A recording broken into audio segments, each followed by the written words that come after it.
Hi friends, இப்போ வந்து பாசிப்பருப்பு தோசை தான் பார்க்குறோம். இது வந்து 2 கிளாஸில் வந்து நான் பாசிப்பருப்பு ஒரு 3 ஹவர்ஸ் முன்னே ஊற வச்சுட்டேன். இது பூண்டு, ரெட் சில்லி, அப்புறம் ஜீரகம், இது மூணும் வந்து நம்ம இதில் ஆட் பண்ணுவோம். பூண்டு வந்து ஒரு 10, ரெட் சில்லி அப்புறம் ஜீரகம் ஆட் பண்ணோம். இந்த நம்ம அரிசி மாவு அரைக்காத டைமில் இதை நம்ம யூஸ் பண்ணிக்கலாம். இது வந்து வெறும் பாசிப்பருப்பு தான், அரிசி கிடையாது.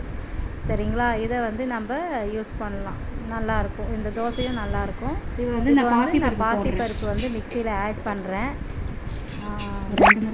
பாசிப்பருப்பு ஆட் பண்ணுறேன் பாருங்கள். அப்புறம் வந்து இப்போ பார்த்தீங்கன்னா பூண்டு, ஜீரகம், ரெட் சில்லி இது மூணுமே ஆட் பண்ணுறேன். சரிங்களா? இதிலே ஆட் பண்ணிடலாம் நம்ம. சரிங்களா? இப்போ வந்து இதை நம்ம மிக்சிலேயே அரைச்சிக்கலாம். மிக்சிலே அரைக்கிறேன். இது வந்து நம்ம அரிசி மாவு அரைக்காத டைமில் இது நம்ம செஞ்சுக்கலாம், நல்லாயிருக்கும்.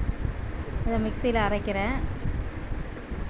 இதில் வந்து நான் கொஞ்சம் டர்மரிக் பவுடரும் ஆட் பண்ணுறேன். மஞ்சள் தூள் நம்ம வீட்லேயே அரைச்சி வச்சது. சரிங்களா? இது வந்து நம்ம டர்மரிக் பவுடரும் ஆட் பண்ணுறேன். ஆட் பண்ணி கொஞ்சம் நல்லா நைஸாக அரைச்சிக்கோங்க. நல்லா நைஸாக அரைச்சிங்கன்னா நல்லாயிருக்கும். ரொம்ப நைஸாகவே அரைச்சிங்கன்னா கூட நல்லா தான் இருக்கும். இது நல்லா கிறிஸ்பியாக தான் வரும், அதனால் பிரச்சனை கிடையாது. இதில் வந்து நம்ம அரிசியே போடல, வெறும் பாசிப்பருப்பு தான். இப்போ இதில் நான் உப்பு கொஞ்சம் சேர்த்துக்கிறேன். உப்பு ஆட் பண்ணுறேன். சரிங்களா? உப்பு ஆட் பண்ணிவிட்டு இப்போது நம்ம தேவைன்னா கொஞ்சம் தண்ணி கொஞ்சம் ஆட் பண்ணிக்கலாம். இதில் நான் வந்து கொரியாண்டரும் ஆட் பண்ணுறேன். கொத்தமல்லி நல்லா சின்னதாக நறுக்கி போட்டுக்குங்க.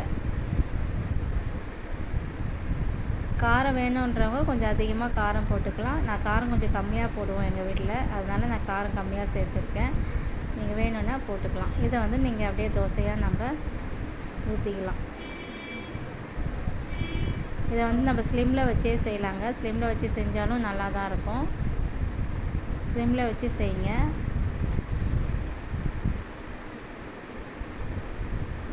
எண்ணெய் ஊற்றிக்கிங்க. கொஞ்சம் எண்ணெய் ஒரு 2 ஸ்பூன் ஊற்றினீங்கன்னா நல்லாயிருக்கும். எண்ணெய் கம்மியாக ஊற்றுறவங்க கொஞ்சம் கம்மியாக ஊற்றிக்கிங்க. பாருங்கள், நல்லா வந்திருக்கு. இப்போ நான் அப்படியே திருப்பி போடுறேன்.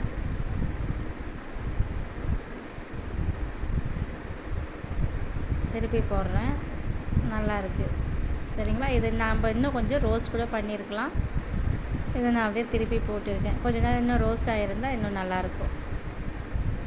அது வந்து அந்த தோசை வந்து ஆனியன் இல்லாமல் ஊற்றிருக்கேன். இது ஆனியன் போட்டு ஊற்றுறேன். இது ஆனியன் இல்லாத தோசை. சரிங்களா? இது நல்லாவே வந்திருக்கு நம்மளுக்கு தோசை. இதில் நம்ம தக்காளி சட்னியோ இல்லை வந்து புதினா சட்னியோ ஏதாவது சட்னி வச்சு நம்ம சாப்பிட்லாம். இது வந்து ஆனியன் போட்ட தோசை நான் இப்போ ஊற்றுறேன். 2 ஆனியன் இருந்தது, 2 ஆனியன் வச்சு கட் பண்ணி போட்டோம். இப்போ அது தோசை இப்போ ஊற்ற போகிறேன்.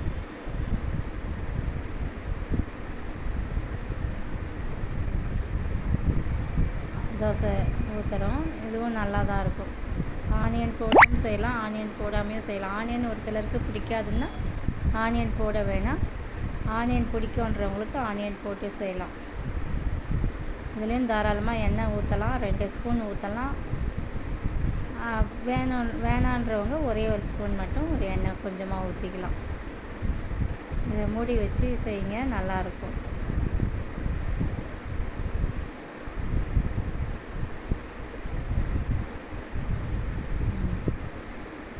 திருப்பி போடுறப்ப கொஞ்சம் இதுவாகிடுச்சு, ஆனால் நல்லாயிருக்கும் தோசை.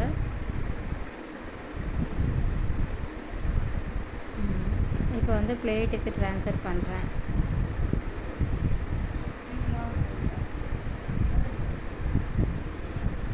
தோசை ரெடி. ஆனியன் போட்ட தோசை ரெடி. ஆனியன் பாசிப்பருப்பு தோசை ரெடி.